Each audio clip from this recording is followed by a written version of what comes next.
నమస్తే, welcome to prime time news. ముందుగా headline. తెలంగాణలోని లోక్సభ స్థానాలకు ఓటింగ్ దగ్గర పడుతుండటంతో జాతీయ నేతలంతా రాష్ట్రానికి క్యూ కడుతున్నారు. ఇప్పటికే పలుమార్లు అమిత్ షా రాష్ట్రానికి వచ్చారు. అయితే ఇవాళ భువనగిరిలో ప్రచారం నిర్వహించారు.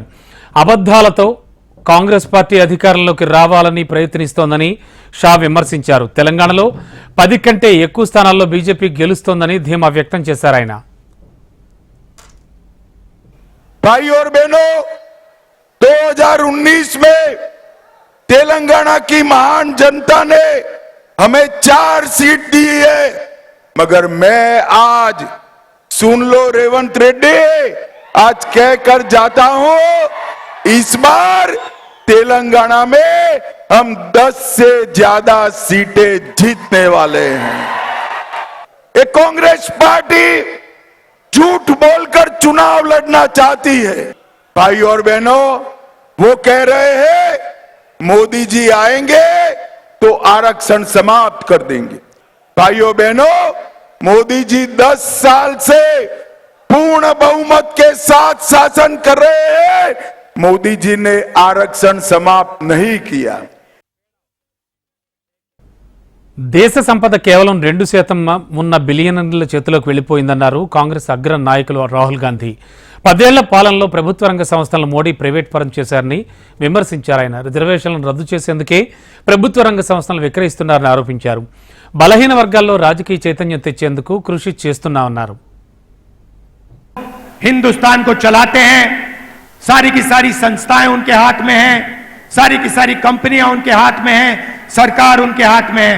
जाति जनगणना से पता लग जाएगा, इसकी सच्चाई सारे हिंदुस्तान को पता लग जाएगा। नरेंद्र मोदी जी ने अदानी जैसे लोगों के लिए काम किया।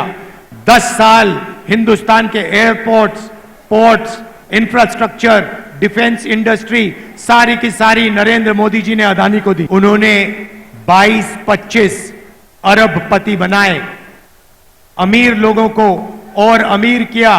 हालत यह है कि 22 लोगों के पास उतना ही धन है जितना 70 करोड़ हिंदुस्तानियों के हाथ में। उन्होंने 22 अरबपति बनाए। अब समय आ गया है, हमें करोड़ों लाखपति बनाने हैं। ఎన్నికలు రాగానే బీజేపీకి రాముడు హనుమంతుడు గుర్తుకొస్తారని తెలంగాణ సీఎం రేవంత్ రెడ్డి ఆక్షేపించారు. నరసపూర్, సరూర్ నగర్లో నిర్వహించిన జనజాతర సభల్లో రేవంత్ పాల్గొన్నారు. తెలంగాణకు ప్రధాని మోడీ ఇచ్చిందేమీ లేదన్నారు. ఓట్ల కోసం దేవుడి పేరును వినియోగిస్తే ఆయన సైతం క్షమించరన్నారు.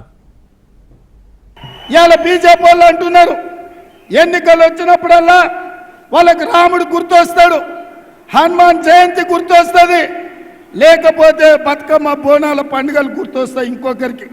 నేను అడుగుతున్న మా మిత్రులని, మన తండ్రులు, తాతలు, మన ముత్తాతలు శ్రీరామనవమి చేయలేదా? హనుమాన్ జయంతిలు చేయలేదా? ఇవాళ బీజేపీ వాడు వచ్చి మనకు కొత్తగా మనకు సాంప్రదాయాలు నేర్పుతున్నాడు. దేవుడు గుడిలో ఉండాలి, భక్తి గుండెల్లో ఉండాలి. పోలింగ్ బూత్ లో ఓట్ల కోసం అడుక్కునే బిచ్చగాళ్ళలాగా రాముడినో హనుమంతునో వాడుకుంటున్నారంటే మిమ్మల్ని దేవుడు కూడా క్షమించడని చెప్పి బీజేపీ వాళ్ళకి చెప్పిన. బీజేపీ ఎజెండాలో పేదలు ఉండని బీఆర్ఎస్ అధినేత కేసీఆర్ ఆక్షేపించారు. తెలంగాణకు ₹1 సైతం కేంద్రంలోని బీజేపీ సర్కార్ ఇవ్వలేదన్నారు. మోడీ ఒక్కడే గతంలో పనిచేసిన ప్రధానులు చేసిన అప్పు కంటే కూడా ఎక్కువగా చేశారన్నారు. మోడీ చేస్తోన్న ఎమోషనల్ బ్లాక్మెయిల్ చేస్తున్నాడంటూ విమర్శించారు. ఈ మోడీ చేసే బ్లాక్మెయిల్, ఎమోషనల్ బ్లాక్మెయిల్ క్యారీ అయితే ఈ దేశం ఇప్పటికే సర్వనాశనమైంది. మోడీ కన్నా ముందున్న ప్రధానమంత్రులు 14 మంది ప్రధానమంత్రులు కేవలం 55 లక్షల కోట్ల అప్పు చేస్తే ఈయన ఒక్కడే 105 లక్షల కోట్ల అప్పు చేసినాడు. అదేవిధంగా రూపాయి విలువ పడిపోయింది, ఎక్స్పోర్ట్స్ మొత్తం నిలిచిపోయినాయి ఇండియా నుంచి. అదేవిధంగా దిగుమతులు బాగా పెరిగిపోయినాయి, ఇంపోర్ట్స్ పెరిగిపోయినాయి, విదేశీ మారక నిల్వలు తగ్గిపోయినాయి.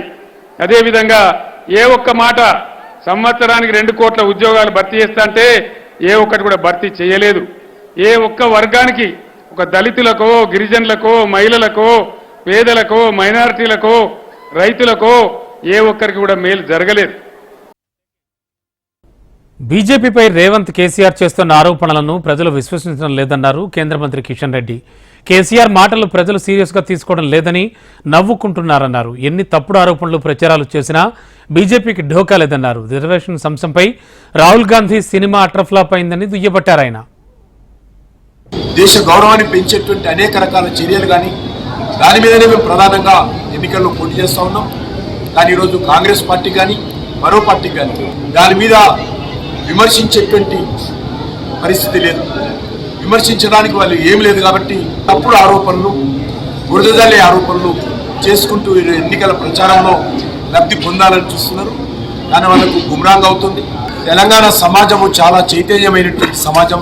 వాళ్ళకు తెలుసు కాంగ్రెస్ పార్టీ కానీ బీఆర్ఎస్ పార్టీ కానీ ఎన్నికల జిమ్మిక్స్లో భాగంగా ఈ తప్పుడు మాటలు మాట్లాడుతున్నారు.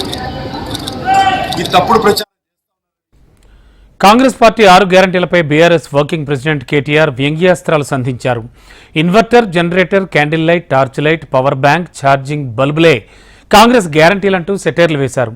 కాంగ్రెస్ వస్తే కరెంటు కష్టాలు వస్తాయని అసెంబ్లీ ఎన్నికల సమయంలో చెప్పామని ఇప్పుడు అదే వాస్తవం అయిందన్నారు. 6 గ్యారంటీలు అంటే ఏంటంటే ఒక గ్యారంటీ ఇన్వర్టర్, రెండో గ్యారంటీ జనరేటర్, మూడో గ్యారంటీ క్యాండిల్ లైట్లు, నాలుగో గ్యారంటీ టార్చ్ లైటు, ఐదో గ్యారంటీ పవర్ బ్యాంకు, ఆరో గ్యారంటీ ఛార్జింగ్ బల్బు. ఇవన్నీ పెట్టుకుంటేనే కాంగ్రెస్ ఉంటే కరెంట్ ఉండదు, కాంగ్రెస్ ఉంటే కరెంటు ఉండదు అనే మాట పదే 5 నెలలు మొత్తం ఆనాడు 5 నెలల కిందట ఎలక్షన్లో చెప్పినాం. అక్బరుద్దీన్ చేసిన 15 నిమిషాలపై బీజేపీ నేత నవనీత్ కౌర్ స్పందించారు. తమకు 15 సెకండ్లు చాలంటూ కామెంట్ చేశారు. కౌర్ వ్యాఖ్యలపై అసదుద్దీన్ కౌంటర్ ఇచ్చారు. 15 సెకండ్లు ఎందుకు, గంట తీసుకోవాలన్నారు. అధికారం అంతా మీ దగ్గరే ఉంది కదా అన్నారు. తాము ఎక్కడికి రమ్మంటే అక్కడికి వస్తామన్నారు.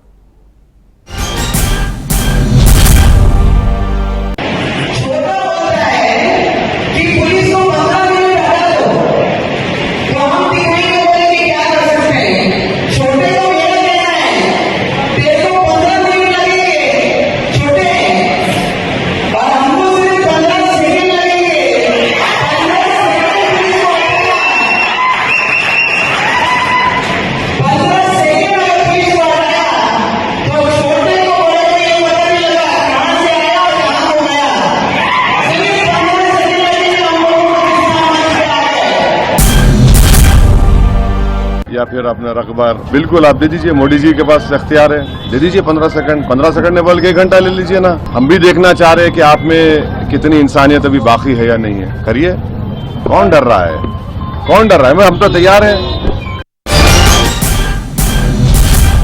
చంద్రబాబు ఊసరవెల్లి రాజకీయాలు చేస్తున్నారని విమర్శించారు సీఎం జగన్మోహన్ రెడ్డి.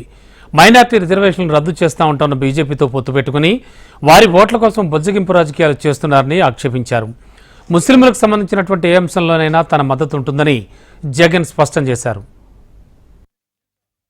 రద్దు చేస్తామని శపథం చేసిన బీజేపీ పార్టీతో ఈ చంద్రబాబు జతకారుతాడు. మరో పక్క మైనారిటీల ఓట్ల కోసం మైనారిటీలను మోసం చేసేందుకు ఈ చంద్రబాబు డ్రామాలు మొదలెట్టాడు. దొంగ ప్రేమ నటిస్తాడు. 4% రిజర్వేషన్ల విషయంలో కానివ్వండి, ఎన్ఆర్సీ విషయంలో కానివ్వండి, సిఏఏ విషయంలో కానివ్వండి, ఇంకా ఏ అంశంలో అయినా మైనారిటీల మనోభావాలకు, వారి ఇజ్జత్ और ఇమాన్ కు అండగా నిలబడుతూ మద్దతుగా ఎల్లప్పుడూ ఉంటామని చెప్పి సందర్భంగా తెలియజేస్తా ఉన్నా. ఏపీలో జరుగుతోన్న అభివృద్ధి విపక్షాలకు కనిపించడం లేదని వైసీపీ ప్రధాన కార్యదర్శి సజ్జల ఆక్షేపించారు. అధికారం కోసం 3 పార్టీలు ఒక్కటయ్యాయని విమర్శించారు. గ్రామ, వార్డు సచివాలయాల ద్వారా పౌర సేవలను అందించామన్నారు. కరోనా సంక్షోభ సమయంలో కూడా సంక్షేమ పథకాలు ఆపలేదన్నారు. డెవలప్మెంట్ అంటే ఏదో 2 బిల్డింగ్లో ఒక 2 బిల్డింగ్లో కాదు, ఎంటైర్ రాష్ట్రం ఒక బూస్టర్ డోస్ ఇచ్చినట్టుగా ఏ రకంగా అభివృద్ధి ప్రధాన పోతోంది. మన జీవితాల్లో మార్పు వచ్చిందా లేదా, ఆ మార్పు మన కాళ్ళ మీద మనం నిలబడేట్టు చేస్తుందా లేదా, వీటిని అడ్రస్ చేసినప్పుడు చూసినప్పుడు ఖచ్చితంగా రిమార్కబుల్ పాజిటివ్ చేంజ్ అనేది అందరికీ కనపడుతుంది.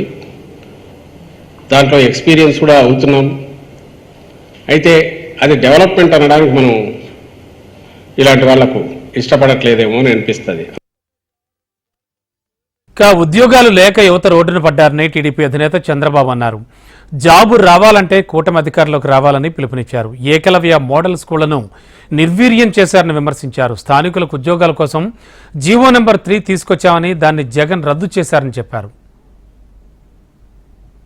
ఎవరిచ్చారు జీవో నెంబర్ 3? నేనే ఇచ్చా, అవునా కాదా అని అడుగుతున్నా మిమ్మల్ని.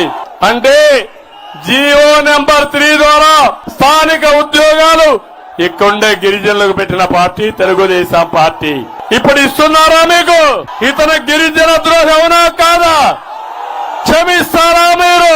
జీవో నెంబర్ 3ని చేసిన వ్యక్తి, రద్దు చేసిన వ్యక్తికి ఓటేస్తారా తమ్ముళ్ళు అని మిమ్మల్ని అడుగుతున్నా. ఆడబిడ్డలు మీ బిడ్డలకి ద్రోహం చేసిన వ్యక్తి ఓటేస్తారా తల్లి అని మిమ్మల్ని అడుగుతున్నా.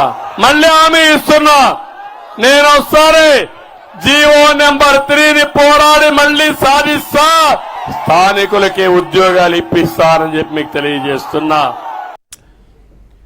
విదేశాలకు వెళ్లేందుకు అనుమతి కోరుతూ జగన్ దాఖలు చేసిన పిటిషన్పై తీర్పును సీబీఐ కోర్టు ఈ నెల 14కు వాయిదా వేసింది.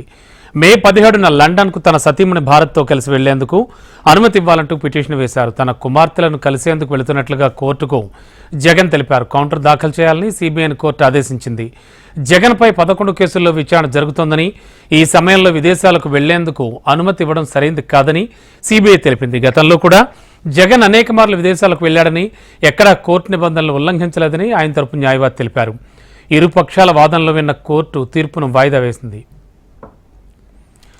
ఇక ఢిల్లీ మద్యం పాలసీ కేసులో అరెస్టై ప్రస్తుతం తిహార్ జైల్లో ఉన్న బీఆర్ఎస్ ఎమ్మెల్సీ కవిత ఢిల్లీ హైకోర్టును ఆశ్రయించారు. ఈ కేసులో తనకు బెయిల్ మంజూరు చేయాలని హైకోర్టులో పిటిషన్ దాఖలు చేశారు. కవిత దాఖలు చేసిన పిటిషన్ రేపు విచారణకు వస్తుంది.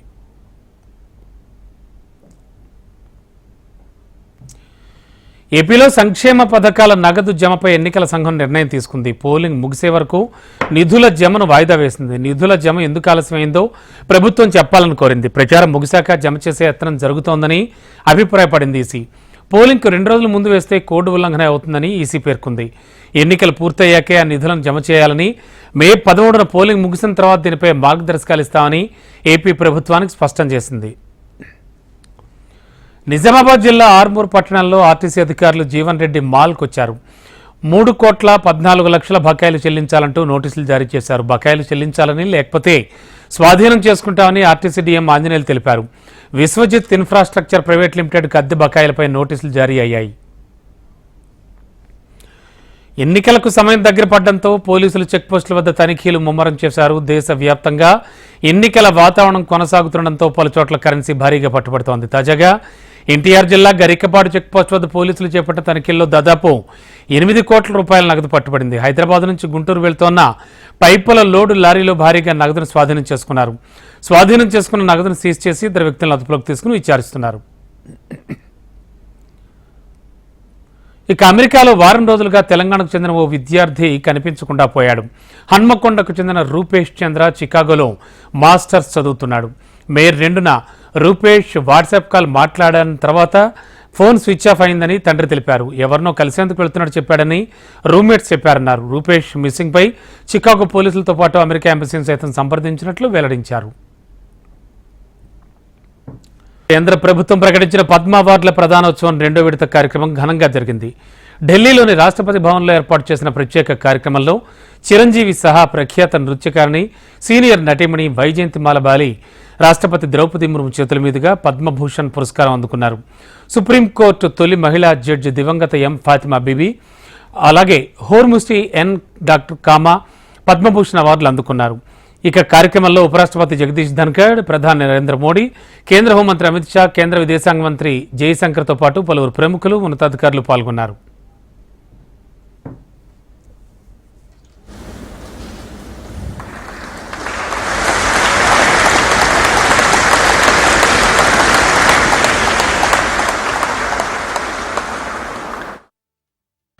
సనాతన ధర్మాన్ని కాంగ్రెస్ పార్టీ అవమానించిందని కేంద్ర మంత్రి స్మృతి ఇరానీ ఆక్షేపించారు. అందుకే దేశంలో హిందువుల జనాభా తగ్గిపోయిందన్నారు. జనాభాపై పీఎం ఆర్థిక సలహా మండలి ఇచ్చిన నివేదిక హిందువులకు ఎలా అన్యాయం జరిగిందో చూపిస్తోందన్నారు. హిందూ సమాజాన్ని విభజించే ప్రయత్నం జరుగుతోందన్నారు స్మృతి ఇరానీ. यही कांग्रेस पार्टी की हमारे देश में लेगेसी रही है, हिंदू समाज की प्रताड़ना, हिंदू समाज को वंचित रखना और हिंदू समाज और सनातन धर्म का अपमान करना। ये जिस आंकड़े की आप बात कर रहे हैं वो प्रतिबिंब है कि कांग्रेस के राज में किस प्रकार से हिंदू समाज के ऊपर जिस प्रकार से सामाजिक प्रहार हुए हैं। हमारे समाज పేద ప్రజల కోసం పోరాటం చేస్తూనే ఉంటామని ప్రియాంక గాంధీ చెప్పారు. ఒక్కరిని అడ్డుకుంటే మరొకరు వస్తారని, అతన్ని అడ్డుకుంటే ఇంకొకరు వస్తారన్నారు. పేద ప్రజల కోసం ఎక్కడా రాజీ పడే లేదన్నారు ప్రియాంక గాంధీ. हमारे एक परिवार के सदस्य को मारोगे दूसरा खड़ा हो जाएगा इस देश के लिए, दूसरे को मारोगे तीसरा खड़ा हो जाएगा इस देश के लिए, तीसरे को मारोगे चौथा खड़ा हो जाएगा इस देश के लिए। हम झुकने वाले नहीं है, हम अंग्रेजी साम्राज्य के सामने झुके नहीं। ये क्या है, इनके सामने हम कभी नहीं झुकेंगे। हम इस देश के लिए लड़ते रहेंगे जब तक हम में दम है।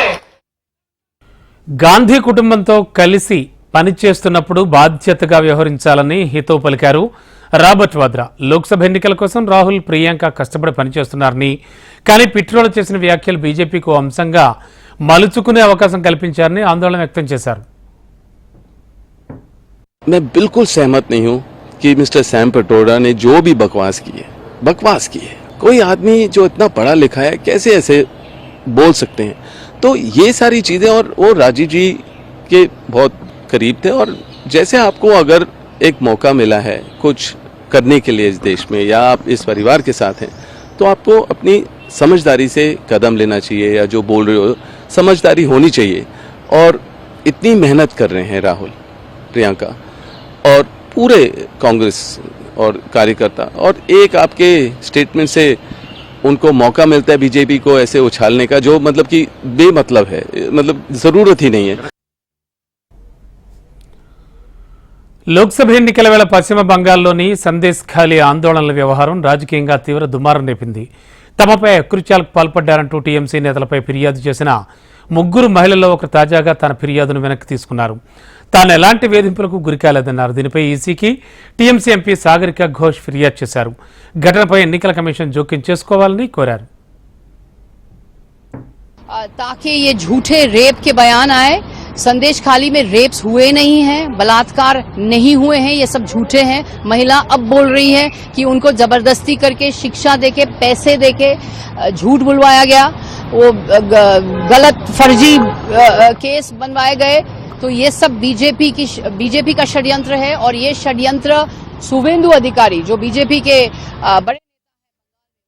మరోవైపు సందేశ్ ఖాళీ ఘటనపై బెంగాల్ బీజేపీ పక్ష నేత సువేందు అధికారి స్పందించారు. పేద మహిళను చూసి టీఎంసీ భయపడుతోందన్నారు. 13 సంవత్సరాలుగా సీఎంగా ఉండి కోట్లాది రూపాయలను అక్రమంగా సంపాదించారన్నారు. అక్రమంగా డబ్బు సంపాదించి ఓ పేద మహిళను చూసి భయపడుతున్నారని ఆక్షేపించారు. ఇది పేదలపై దొంగలు చేస్తున్న పోరాటమని సువేందు దుయ్యబట్టారు. পিসিআর ভাইপো এত ভয় পাচ্ছে, এটাই সবচেয়ে বেশি আমাদের কাছে গর্বের। 13 বছর মুখ্যমন্ত্রী করার পরে 2000 কোটি টাকা ইলেকটোরাল বন্ডে জমা করার পরে, এত বড় বড় 5 তলা 7 তলা পাকা বাড়ি করার পরে, 4টে হেলিকপ্টার, 2টো চাকার ফ্লাইট কেনার পরে একটা গরিব বাড়ির মেয়েকে ভয় পাচ্ছে, একজন গরিব বাড়ির মেয়েকে ভয় পাচ্ছে। హర్యానాలోని బీజేపీ సర్కార్కు షాక్ ఇస్తూ 3 ఇండిపెండెంట్ ఎమ్మెల్యేలు కాంగ్రెస్ గూడుకు చేరారు. రైతుల పట్ల ప్రభుత్వం అనుసరిస్తున్న తీరును విమర్శిస్తూ పక్కకు తప్పుకున్నారు. ప్రభుత్వానికి మద్దతు ఉపసంహరించుకున్నట్లుగా ప్రకటించారు. దీంతో అసెంబ్లీలో విశ్వాస పరీక్ష నిర్వహించాలని రాష్ట్ర గవర్నర్కు మాజీ డిప్యూటీ సీఎం దుష్యంత్ చౌతాలా లేఖ రాశారు. ప్రభుత్వం తక్షణమే తన బలాన్ని నిరూపించుకోవాలని ఆ లేఖలో పేర్కొన్నారు. విశ్వాస పరీక్షలో బీజేపీ ప్రభుత్వం గెలుస్తోందని మాజీ సీఎం మనోహర్ లాల్ ఖట్టర్ ధీమా వ్యక్తం చేశారు. ప్రజ్వల్ రేవణ్ణ కేసుపై కర్ణాటక గవర్నర్కు జేడీఎస్ నేత కుమారస్వామి ఫిర్యాదు చేశారు. కేసులో ఇప్పటివరకు జరిగినటువంటి అన్ని పరిణామాలపై గవర్నర్కు వివరాలు సమర్పించామన్నారు. నిష్పక్షపాతంగా విచారణ జరిపించాలని కేంద్రాన్ని కోరాలని గవర్నర్ను అభ్యర్థించామని తెలిపారు. అటు భారత సార్వత్రిక ఎన్నికల్లో జోక్యం అయ్యేందుకు అమెరికా ప్రయత్నిస్తోందంటూ రష్యా ఆరోపించింది. భారత్లో ఎన్నికలను కష్టతరం చేయాలని యుఎస్ భావిస్తోందని రష్యా విదేశాంగ మంత్రిత్వ శాఖ పేర్కొంది. రష్యా ప్రకటనపై భారత విదేశాంగ మంత్రిత్వ శాఖ అధికారిక ప్రతినిధి రణధీర్ జైస్వాల్ స్పందించారు. తాము దేశంలో ఎటువంటి జోక్యాన్ని అనుమతించబోమన్నారు. Position very clear, whether it is United States Commission on International Religious Freedom or any other report that came out which made certain observations on that, and therefore I leave your question to where कि जो हम लोग कहना था, अमेरिकी जो reports आई उन पर जो हमको टिप्पणी करना था हमने कहा, और आप देखेंगे उसमें हमने ये बात कही है कि किसी प्रकार की कोई इन्फ्लुएंस बाहर से करना चाहे या इंटरफेयर करना चाहे बिल्कुल सरासर गलत है और कभी हम सक्षम नहीं होगा हमारे देश में. మహాశివుడి 12 జ్యోతిర్లింగాల్లో ఒకటైన ఉత్తరాఖండ్లోని కేదార్నాథ్ ఆలయం రేపు తెరుచుకోనుంది. పూజలు, వేద మంత్రోచ్చారణలతో ఆలయ తలుపులు తెరవనున్నట్లు శ్రీ బద్రీనాథ్ కేదార్నాథ్ ఆలయ కమిటీ తెలిపింది. తలుపులు తెరవడానికి సన్నాహాలు ముమ్మరంగా సాగుతున్నట్లు తెలిపింది. ఈ సందర్భంగా ఆలయాన్ని అత్యంత సుందరంగా పూలతో అలంకరిస్తున్నారు. అయితే తీవ్రమైన మంచు కారణంగా ఆలయంలో శీతాకాలంలో మూసివేస్తూ ఉంటారు.